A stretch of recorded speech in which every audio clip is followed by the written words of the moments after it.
अस्सलाम वालेकुम, आप फेस टू फेस देख रहे हैं। मैं हूं मोहम्मद अकबर बाजवा। मैं हूं Shahzad Hussain Bhatt. Welcome to the show. सबके सामने ही है, पाकिस्तान तहरीक इंसाफ मुज़ाकरात तो ख़त्म हो गए हुकूमत के साथ और जो मुतालबात थे वो नहीं माने गए।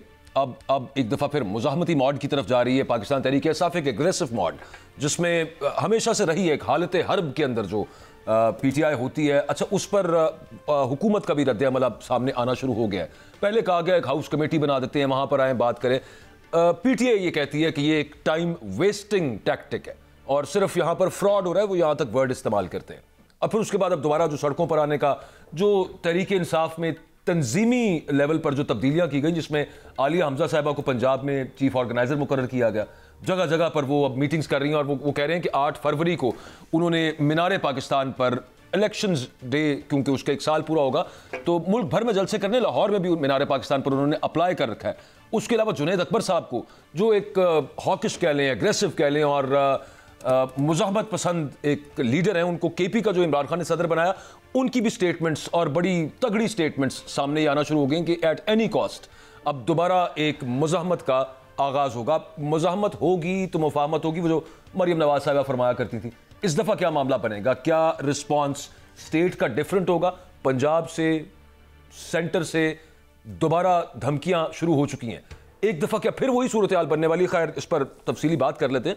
शौकत यूसुफ जई साहब हमारे साथ मौजूद हैं, अली गौहर बलोच साहब हमारे साथ मौजूद हैं। शौकत यूसुफ जई साहब, अस्सलाम वालेकुम। क्या प्लानिंग चल रही है सर? एक दफ़ा फिर दोबारा इस्लामाबाद की तरफ, डी चौक, आपकी पार्टी की तरफ से तो बयानात आना ऑलरेडी काफ़ी पहले से आना शुरू हो चुके हुए हैं, तो एक दफ़ा फिर एक्सपेक्टेशन यही रखी जाए कि इस्लामाबाद की तरफ और पूरा मुल्क को जाम करने की तरफ और एहतजाजी सियासत की तरफ जा रही है तहरीक इंसाफ? बिस्मिल्लाहिर्रहमानिर्रहीम, बहुत शुक्रिया। देखिए, हम अपोजिशन में हैं और अपोजिशन के पास जब हुकूमत मुतालबात तस्लीम नहीं करती तो उनके पास क्या रास्ता रह जाता है? सिवाय मुज़ाहमत के तो कोई रास्ता नहीं होता। अब देखिए, जलसा करना, एहतजाज करना, ये हमारा आईनी कानूनी हक है। हुकूमत क्यों घबरा रही है? सबसे पहले बात तो ये है कि क्या इससे पहले एहतजाज नहीं हो, क्या इससे पहले जलसे नहीं होते रहे? और ये गवर्नमेंट की रिस्पॉन्सिबिलिटी होती है कि वो प्रोटेक्ट करे, तहफ़्फ़ुज़ दे लोगों को। लेकिन यहाँ पे ये है कि आप अगर जलसा करते हैं, अपने हुकूमत के खिलाफ बात करते हैं, तो वो आगे से हुकूमत जो है वो मुज़ाहमती अमल उनसे वहाँ से शुरू हो जाता है। अपनी जो पंजाब की पुलिस है वो तो रखा ही इसलिए कि जी जाए, जो लोग भी एहतजाज के लिए निकले उनको मारे, कूटे और जेलों में डाले। ये इनकी सारी पॉलिसी है। कोई विजन है नहीं इनके पास, मुल्क तबाही की तरफ जा रहा है। एक अच्छा मौका था गवर्नमेंट के पास, अगर वो जुडिशल कमीशन बना देती तो कोई मजायका नहीं था, हुकूमत का कोई खर्चा नहीं हो रहा था।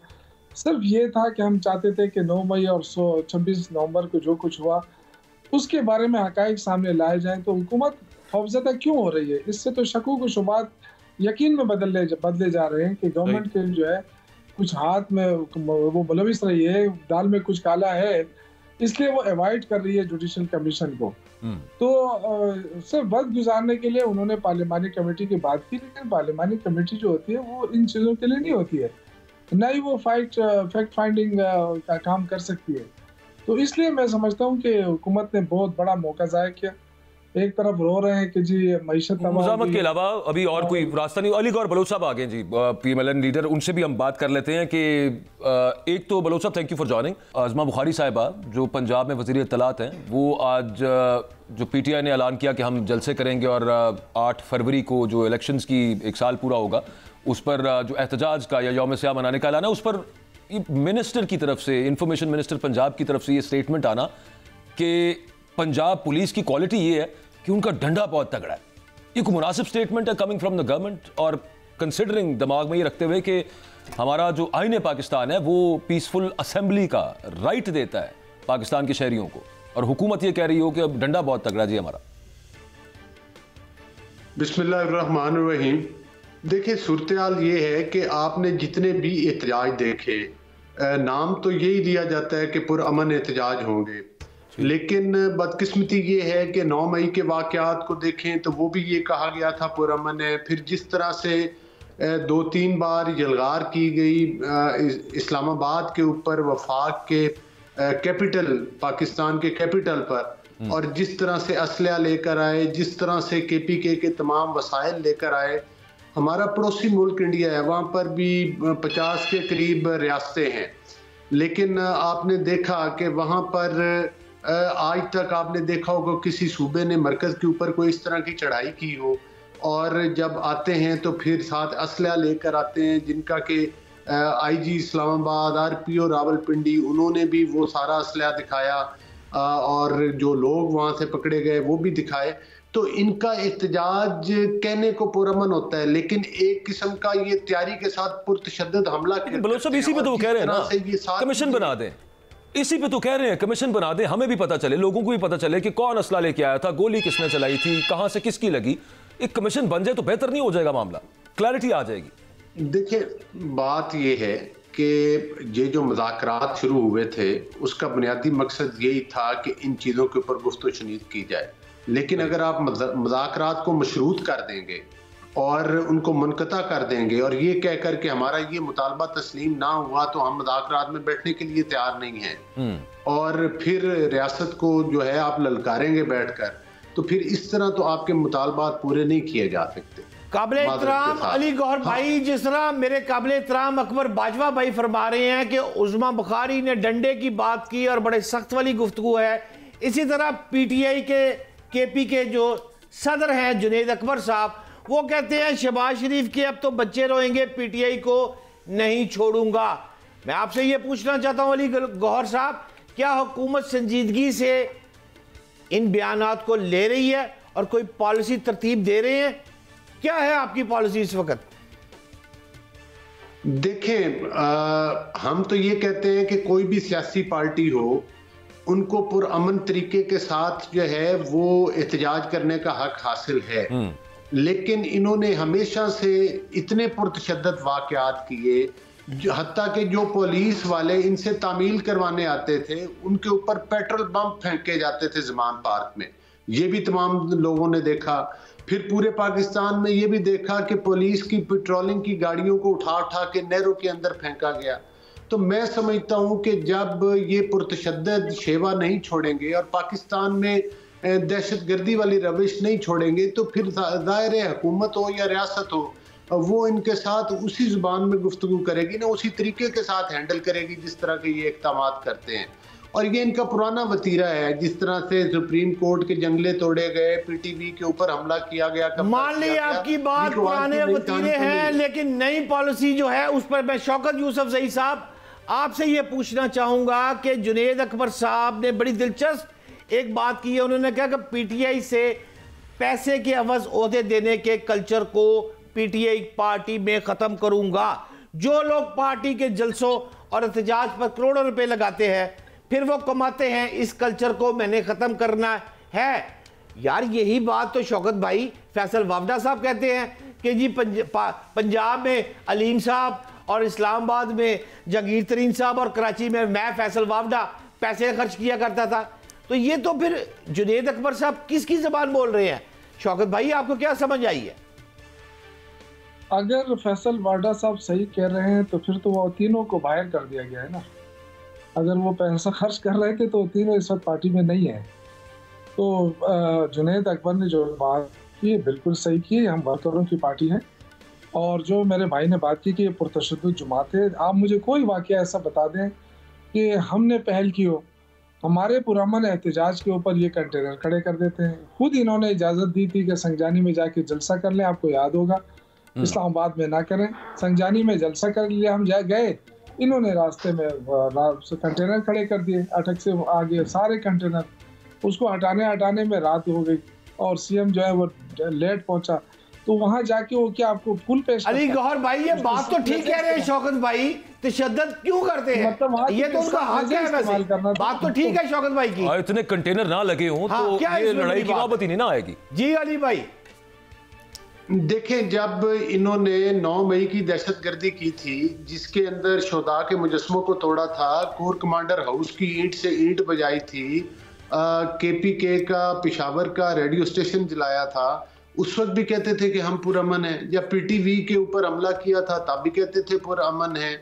जब कहते थे कि वज़ीर आज़म को गिरबान से घसीट के बाहर लेकर आएंगे, तब भी ये कहते थे कि पुरअमन है। तो कहने को तो बड़ी आसान बात है कि पुरअमन है। अगर 9 मई के वाकयात को देखा जाए तो आज ये सवाल करते हैं कि जनाब किधर थी पुलिस फोर्स और लोगों को रोका क्यों नहीं गया।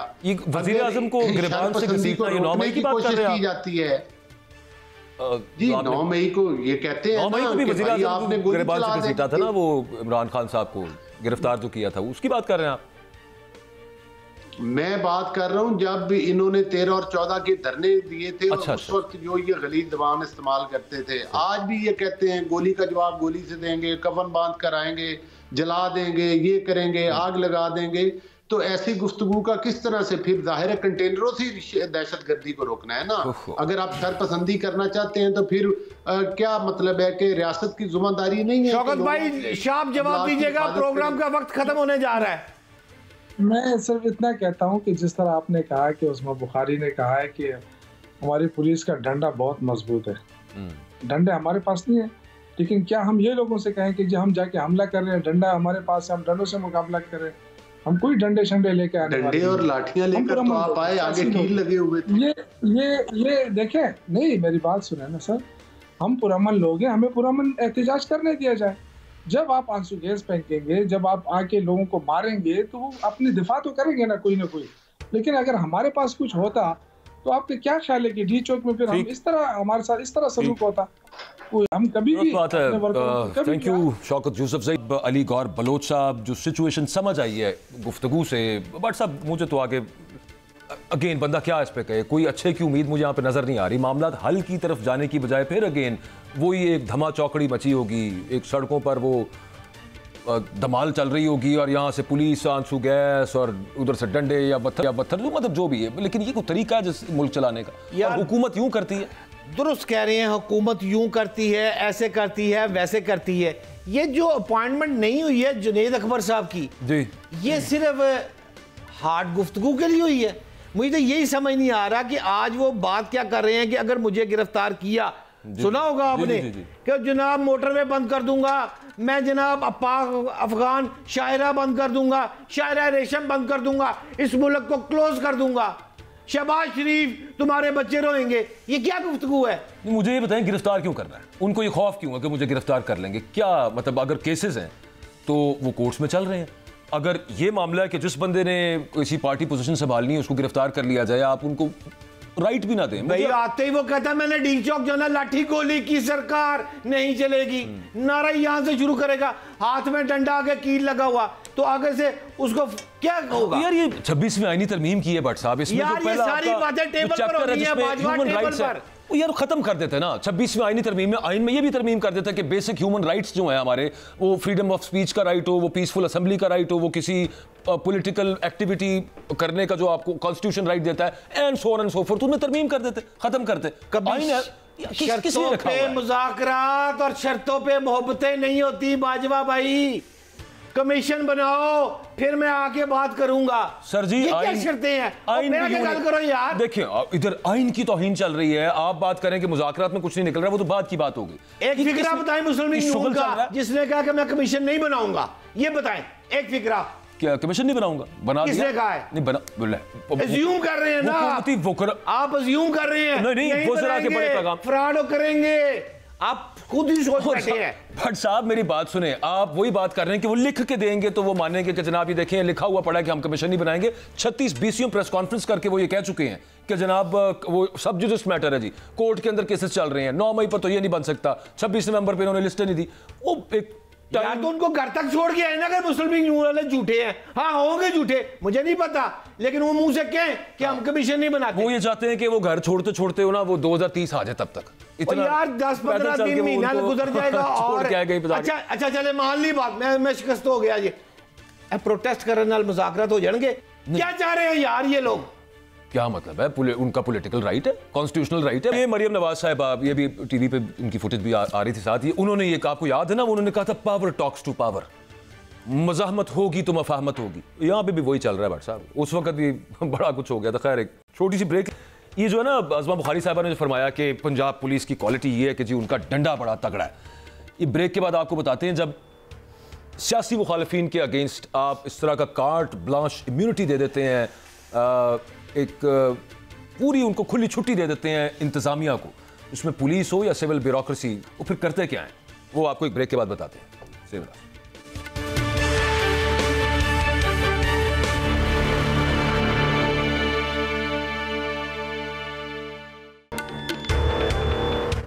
पंजाब पुलिस की क्वालिटी ये है कि इनका डंडा बहुत तगड़ा है। ब्रेक पे जाने से पहले हम बात कर रहे थे, अज़मा बुखारी साहिबा ने आज ये फरमाया, और सियासी मुखालफिन के हवाले से यानी कि तहरीक इंसाफ ने जो जलसा वगैरह करना है उस पर ये एक धमकी आमेज़ ये सेंटेंस उनका जो कहना था, उसमें फिर होता आगे से ये है कि जब इंतज़ामिया को, जिसमें पुलिस है, सिविल ब्यूरोक्रेसी है, उन्हें जब आप इस तरह की इजाज़त सियासी मुखालफिन के खिलाफ किसी भी तरह की कार्रवाइयाँ करने की दे देते हैं, उनका डंडा तगड़ा होने की तारीफ़ करते हैं, तो फिर वो अवाम नास के साथ क्या सलूक करते हैं। वो भी एक रहीम यार खान में ये वाक़या हुआ।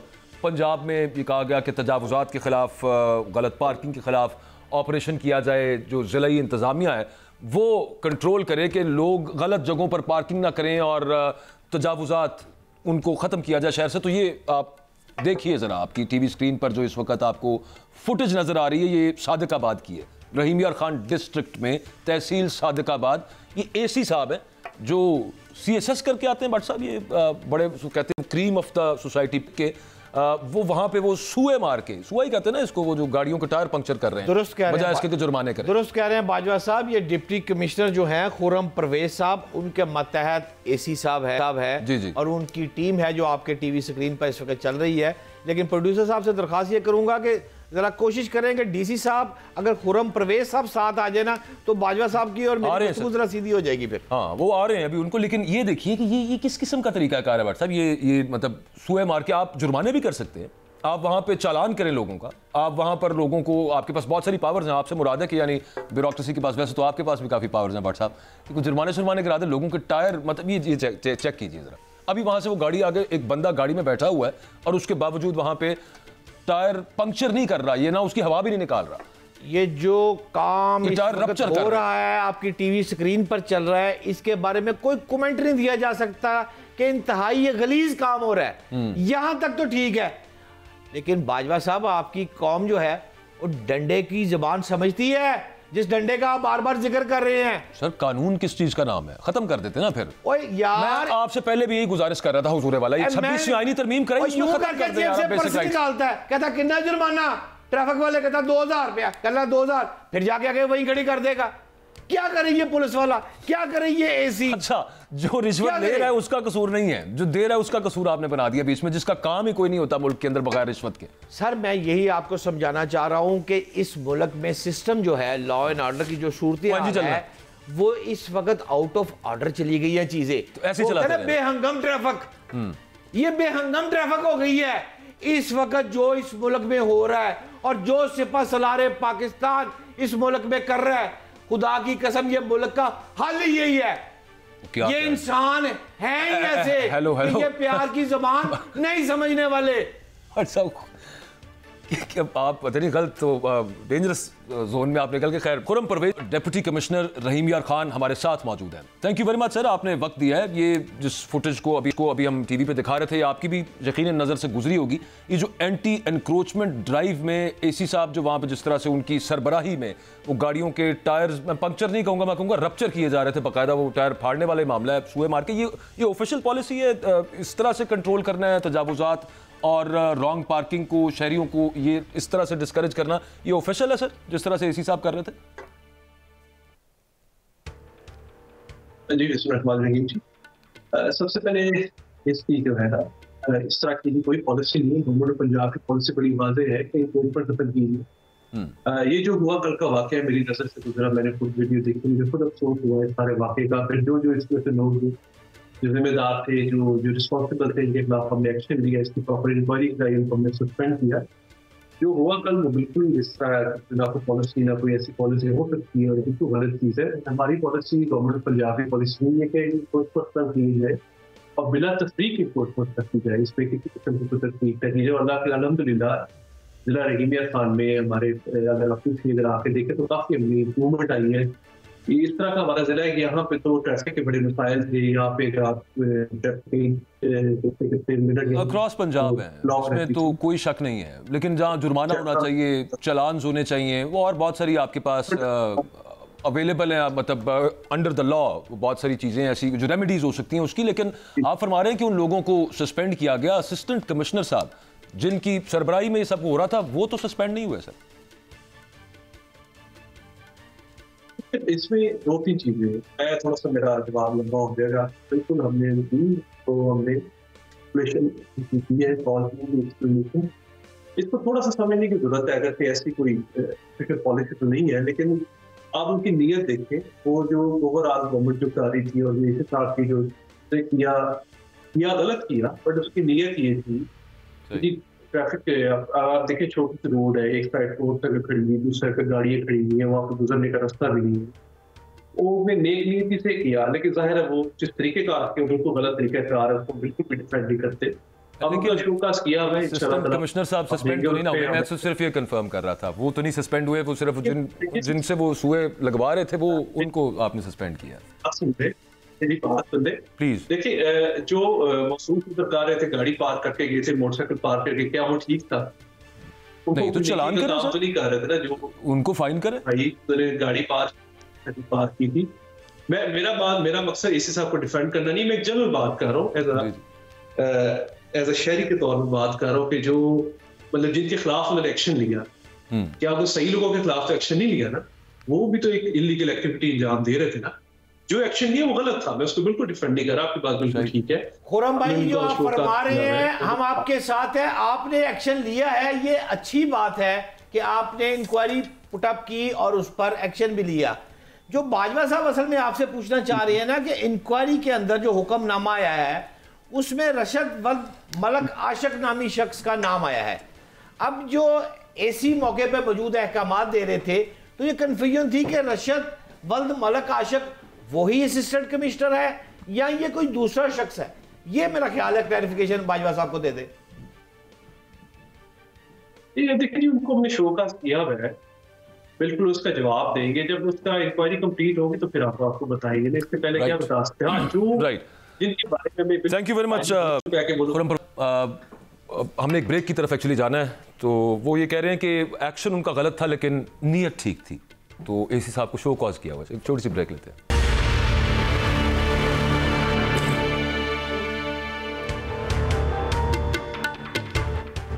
वेलकम बैक जी। अमेरिका में इलेक्शंस हुए और उसके बाद सबको ये इंतजार था कि डोनाल्ड ट्रंप अपने ओहदे का हल्फ उठाएं, क्योंकि जो मिडल ईस्ट में जो मामला इजराइल गाजा जो कॉन्फ्लिक्ट नहीं मैं इसको कहता, वहां पर जो नस्ल कुशी जारी थी फलस्तीनियों की, अरबों की, उसमें ये उम्मीद थी लोगों को, क्योंकि डोनाल्ड ट्रंप ने अपनी कैंपेन में खास वादा तो नहीं किया था कि वो उनकी हिमायत करेंगे फलस्तीनियों की, लेकिन जो बाइडन की पॉलिसी थी उससे कुछ मुख्तलिफ नजर आएगा।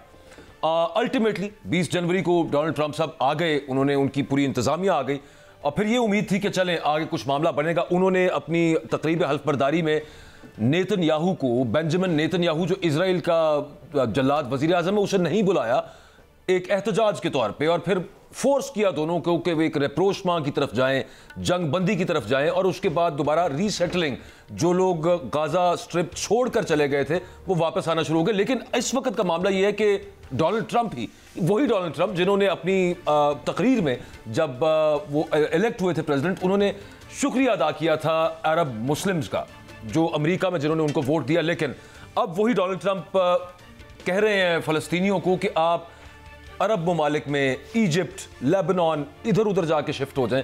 प्लान कुछ यूं नजर आ रहा है जैसे गालिबन अमेरिका इजराइल जंग फक्ती तौर पे बंद होगी, लेकिन ये इलाका खाली कर दिया जाए ताकि इजराइल इस पर वैसे ही कब्जा कर ले।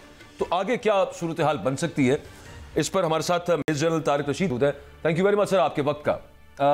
किस तरह देख रहे हैं सर आप, आपको कुछ अभी भी उम्मीद है कि डोनाल्ड ट्रंप इस मामले का वही अगेन पुराना 2 स्टेट सोल्यूशन कहीं दूर दूर भी आपको नजर आ रहा है, या फिर ये एक और प्लान आ गया सामने कि पहले बम्बार्ड किया, तबाह किया, फिर उसके बाद कह रहे हैं कि वापस भी ना आए आप कहीं और जाके शिफ्ट हो जाएं। तो ये अमेरिका इजराइल का आपको मुश्तरका प्लान लग रहा है सर?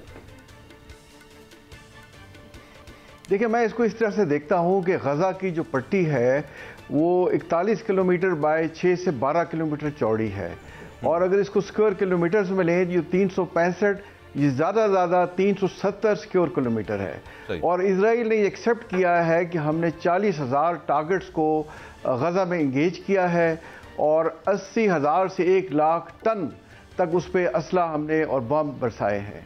तो मैं इसका हिसाब लगा रहा था कि हर 70 से 80 गज के बाद उन्होंने एक टारगेट को इंगेज किया है। तो इतना ज़्यादा वहाँ पे गोला बारूद, बम्स, कोई फटे हुए शेल, कोई अनएक्सप्लोडेड एक्सप्लोसिव पड़ा हुआ है। तो इसको एक वक्त में एक तरह से क्लियर तो करना पड़ेगा। जो ट्रंप ने बयान दिया है उसको मैं इस तरह से लेता हूँ कि वो ये चाह रहे हैं कि इसको पहले क्लियर किया जाए, फिर किसी हद तक रीबिल्ड किया जाए और ये लोग वापस आए। बट ये तो कहने की बातें हैं। लेकिन उन्होंने जो कहा है कि जॉर्डन या इजिप्ट इनको एक्सेप्ट कर ले, उन्होंने प्लेन पॉइंट ब्लैंक रेंज पे इसको रिफ्यूट किया है, इसको कहा मैं ये एक्सेप्टेबल नहीं है। और बल्कि यूरोप की जो लीडिंग ममालिक हैं जिसमें जर्मनी, फ्रांस और स्पेन शामिल है, उन्होंने भी इसको रिजेक्ट किया है। तो मेरा ख्याल है जो इंटरनेशनल लॉज हैं उसके तहत गज़ा के अवाम का ये पक्का हक है कि वो खुद इसको सफाई करें, खुद इसको रीबिल्ड करें। ट्रंप साहब को चाहिए कि वो इनकी इमदाद करें इसको दोबारा से क्लीन अप करने में और रीबिल्ड करने में। काबिल एहतराम मेजर जनरल साहब, जिस तरह आप हिसाब किताब की बात करें, बड़ी दुरुस्त कैलकुलेशन कर रहे हैं। इसी तरह की कैलकुलेशन जो है वो मैंने भी थोड़ी सी की है। जो इसराइली फ़ौज थी उसने 470 दिनों में गज़ा पर 1 लाख टन बारूद जो है वो बरसाया। 1,61,000 रिहायशी इमारतें तो मुकम्मल तौर पर तबाह बर्बाद हो गई, जबकि 82,000 जो इमारतें हैं वो रहने के काबिल नहीं रहीं। पूछना किबला आपसे ये चाहता हूँ कि मेरी अमीर जमात इस्लामी से बात हो रही थी, वो कहते हैं कि अल खिदमत फाउंडेशन जो है वो गज़ा में 15 अरब रुपए से रिलीफ और तमीर नौ का आगाज़ कर रही है, और बल्कि कर चुके हैं। वो कहते हैं कि हमने स्टार्ट कर दिया है। पाकिस्तान जो है वो गज़ा की तमीर नौ और बहाली में क्या किरदार अदा कर रहा है, इस पर कोई रहनुमाई मेरी फरमाए। देखें, जो अल खिदमत फाउंडेशन है, आई थिंक वो एक बेहतरीन मिसाल है इंसानी हमदर्दी की और मुसलमान भाईचारे की। उन्होंने यहाँ से वहाँ पहुँच के जितनी खिदमत की है, उतनी खिदमत जो उसके हमसाया ममालिक हैं, जिसमें जॉर्डन शामिल है, जिसमें इजिप्ट है, जिसमें सीरिया है, जिसमें लेबनान है, वो नहीं कर सके। तो जहाँ तक मुमकिन है पाकिस्तान की गवर्नमेंट, पाकिस्तान के इस किस्म के जो प्राइवेट अदारे हैं, वो बढ़ चढ़ के गज़ा की रिहेबिलिटेशन में वहाँ के अवाम की मदद कर रहे हैं। अब इसमें जैसे आपने कहा स्टैटिस्टिक्स में, बिल्कुल देखिए, इसके साथ साथ मैं ये आपको बताते चलूँ कि टोटल गज़ा की आबादी 2.1 मिलियन है, और ये इस्टेब्लिश हुआ है कि 2 मिलियन उसमें से लोग डिस्प्लेस हुए। सिर्फ 1 लाख के करीब आबादी है जिनको डिस्प्लेस नहीं करना पड़ा। तो ये बहुत बड़ा फिगर है। बट इसमें से देखिए सबक हमें यह मिलता है कि इजराइल अपनी तमाम तर कोशिश के बावजूद इस 41 किलोमीटर बाय 6 से 12 किलोमीटर इलाके पे कब्जा नहीं कर सका। जब इजराइल कैदी वापस हुए, आप देखें गज़ा की जो फौज तो क्या है, उनका जो अल कसम ब्रिगेड है उसके जवान उसी तरह से तरोताज़ा थे, वो जज्बे से जवान थे, और अवाम गौरव पूरे जोशो खरोश से इजराइल कैदियों को वापसी पे अलविदा कह रहे थे। तो आई थिंक ठीक है जज साहब, लेकिन बड़ा शदीद नुकसान भी करवाया ना। देखिए, जानी नुकसान अपनी जगह पे हुआ, माली नुकसान अपनी जगह पे हुआ, जज्बा बिल्कुल ठीक है अपनी जगह पे, लेकिन बात यह कि फ़लस्तीन की अगर हम बात करें, कहाँ मुकाबला इजराइल और फ़लस्तीन का, ज़मीन आसमान का फ़र्क है, उसका मुकाबला नहीं बनता।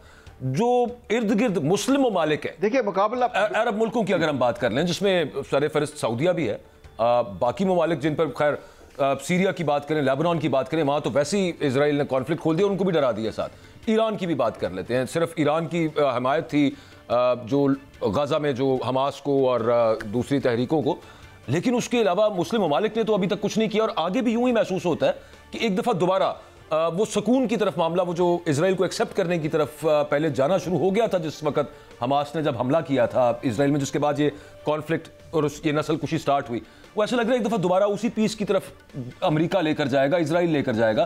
पॉलिटिकली तो बहुत पावरफुल है ना जनरल साहब वो, एंड मिलिटरीली ऑल्सो।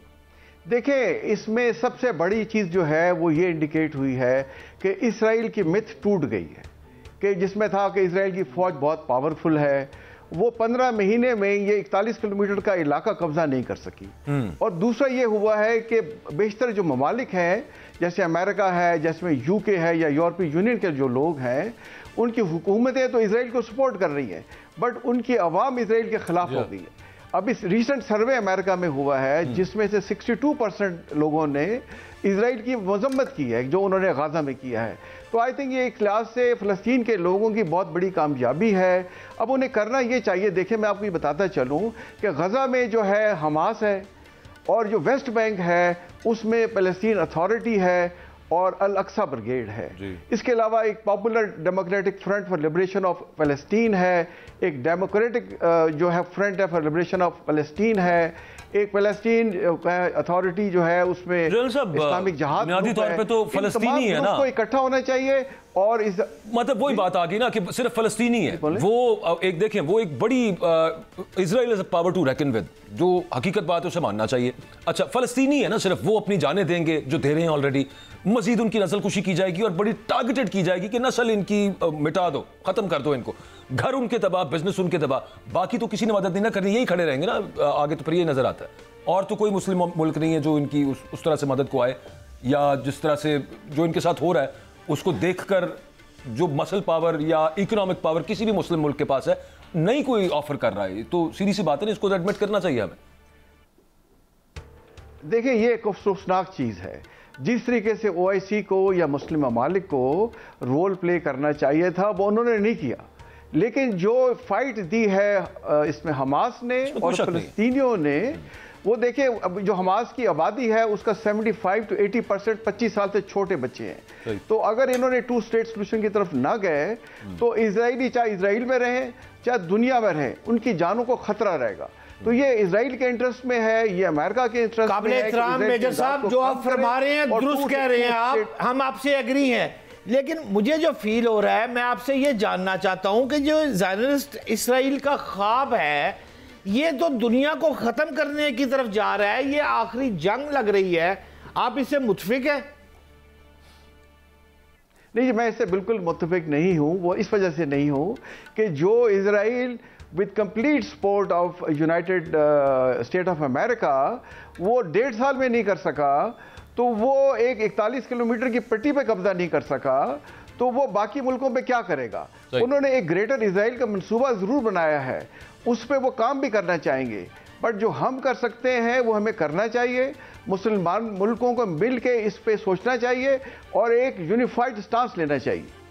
अच्छा, वो शहजाद भट्ट साहब जो बात कर रहे थे ना, जो ज़ायनिज़्म है यानी कि एक सहूनी रियासत बनानी है, और फिर अमेरिका में बहुत सारे वोटर, मतलब 40% से ज़्यादा वोटर अमेरिका में वो है जो क्रिश्चियन इवेंजलिस्ट है, और वो ये समझते हैं कि यहाँ पे इजराइल में और इसमें मिडल ईस्ट में ये जंग चलेगी तो एक आर्मगेडन होगा। एक मजहबी उनका अकीदा है कि यहाँ पर एक आलमी जंग बने, आर्मगेडन हो यहाँ पे, तो उसके बाद फलां वापस आएंगे, या जो भी अकायद उनके हैं, वो उस हवाले से बात कर रहे थे। लेकिन शहजाद भट्ट साहब, उसमें मैं जनरल साहब से वैसे पूछना चाह रहा हूँ, लेकिन आपकी वाली बात में मैं थोड़ा सा इसमें अगर ऐड करूँ, वो ये है कि वो जंग तब लगनी है जब मुसलमान मुल्क जो इर्द गिर्द हैं वो कुछ रेजिस्टेंस देंगे, तो फिर एक वो जंग फैलेगी।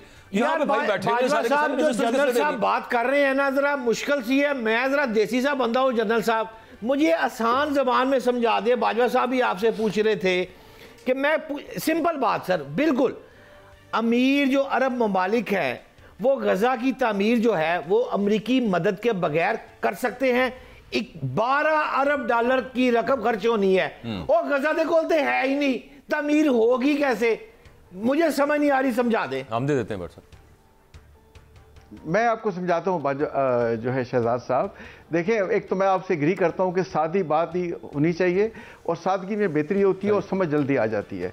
देखिए, आप 12 अरब डॉलर की बात कर रहे हैं, सऊदी अरेबिया ने कहा है कि हम 600 अरब डॉलर अमेरिका में इन्वेस्ट करेंगे, तो ट्रंप ने उन्हें कहा कि नहीं जी, आप 1000 यानी कि 1 ट्रिलियन जो है डॉलर वो हमारे में मुल्क में इन्वेस्ट करें।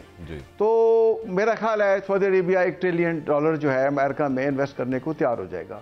तो 12 अरब डॉलर जो दौलत की इसमें इससे तेल की दौलत से माल मुल्क है, कोई बड़ी चीज़ नहीं है। बेसिक चीज़ हमने ये देखनी है कि इसका 2 स्टेशन हल होना चाहिए और मुसलमान ममालिक को इस चीज़ से रियलाइज़ होना चाहिए कि अगर आप तितर बितर रहे तो एक एक करके आप इजराइल आपके खिलाफ कार्रवाई कर सकता है, और अगर हम इकट्ठे हो गए तो इजराइल मेजर साहब फिर तो मेहरबानी आपने मेरी बात को सेकंड कर दिया है ना कि अमेरिका ने सऊदीया को कहा है, यानी अमेरिका की मदद के बगैर गजा दोबारा तामीर नहीं हो सकती। एम आई राइट सर? देखिए, किसी हद तक आप बिल्कुल ठीक है, क्योंकि ये यूनिपोलर वर्ल्ड है।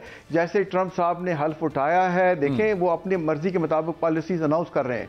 कभी कहते हैं मैं कनाडा और मैक्सिको के खिलाफ 25% टैरिफ लगा दूंगा, चाइना के खिलाफ 10% लगा दूंगा, तो वर्ल्ड अमेरिका के कहने पे रिएक्ट करती है। तो जब तक ये यूनिपोलर वर्ल्ड है, किसी हद तक माइट इज राइट, कोई शक नहीं है, और माइट इज राइट एब्सोल्युटली। साहब जनरल तारिक रशीद साहब हमारे साथ मौजूद थे, बहुत शुक्रिया। आज फिर इकबाल का मुझे एक शेर याद आ गया भट्ट साहब जी। तो तकदीर के काजी का ये फतवा है अजल से, है जुर्म ज़ईफ़ी की सजा मर्ग मफाजात। कमजोर रहेंगे तो फिर यही होता रहेगा, हर कोई दबाता रहेगा। तो कह तो दिया फिर जनरल साहब ने वाज़ेह तौर पर कि जनाब अमेरिका के हुक्म के बगैर पता नहीं जेलना। बिल्कुल ठीक है, चलें आप अपनी अखलाकी हमायत फिर भी जारी रखें भट्ट साहब, दुआ ही रखें। खैर, प्रोग्राम आपने देखा जी, कल मिलते हैं, अल्लाह हाफ़िज़।